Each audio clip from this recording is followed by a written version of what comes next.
ಎಲ್ಲರಿಗೂ ನಮಸ್ಕಾರ.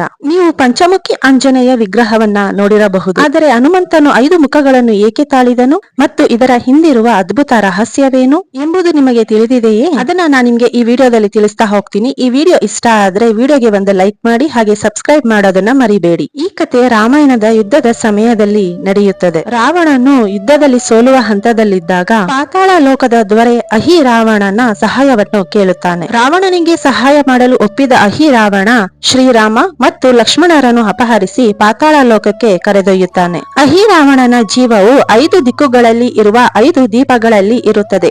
ಅಹಿರಾವಣನನ್ನು ಕೊಲ್ಲಬೇಕಾದರೆ 5 ದಿಕ್ಕುಗಳಲ್ಲಿ ಇರುವ 5 ದೀಪಗಳನ್ನು ಒಮ್ಮೆಗೆ ಹಾರಿಸಬೇಕಾಗಿತ್ತು. ಈ ಕೆಲಸ ಅಷ್ಟು ಸುಲಭ ಸಾಧ್ಯವಿರಲಿಲ್ಲ. ಈ ಅಸಾಧ್ಯವಾದ ಕಾರ್ಯವನ್ನು ಸಾಧಿಸಲು ಹನುಮಂತನು ಪಂಚಮುಖಿ ರೂಪವನ್ನು ಧರಿಸುತ್ತಾನೆ. ಆ 5 ಮುಖಗಳು ಯಾವುವು ಎಂದರೆ ನರಸಿಂಹ, ವರಹ, ಗರುಡ, ಹಾಯಗ್ರೀವ ಮತ್ತು ವಾನರ ಮುಖಗಳನ್ನು ಹೊಂದಿ ಪಂಚಮುಖಿಯಾದನು. ನಂತರ ಅಹಿರಾವಣನ ಜೀವ ಇರುವಂತ 5 ದಿಕ್ಕುಗಳಲ್ಲಿ ಇರುವಂತ 5 ದೀಪಗಳನ್ನು ಒಮ್ಮೆಗೆ ಹಾರಿಸಿದನು. ಶ್ರೀರಾಮ ಮತ್ತು ಲಕ್ಷ್ಮಣನನ್ನು ಪಾತಾಳ ಲೋಕದಿಂದ ಕಾಪಾಡಿದನು. ಈ ಶಕ್ತಿಶಾಲಿ ಪಂಚಮುಖಿ ಆಂಜನೇಯ ಕಥೆ ನಿಮಗೆ ಇಷ್ಟವಾಗಿದ್ದರೆ ವಿಡಿಯೋಗೆ ಒಂದು ಲೈಕ್ ಮಾಡಿ ಮತ್ತು ಈ ವಿಡಿಯೋವನ್ನ ನಿಮ್ಮ ಸ್ನೇಹಿತರಿಗೂ ಶೇರ್ ಮಾಡಿ. ಇಂತಹ ಮತ್ತಷ್ಟು ದೈವಿಕ ಕಥೆಗಳಿಗಾಗಿ ನಿಶ್ಚಿತ ಲೈಫ್ ಸ್ಟೈಲ್ ಯೂಟ್ಯೂಬ್ ಚಾನೆಲ್ ಅನ್ನು ತಪ್ಪದೆ ಸಬ್ಸ್ಕ್ರೈಬ್ ಮಾಡಿ. ಜೈ ಶ್ರೀರಾಮ್, ಜೈ ಹನುಮಾನ್.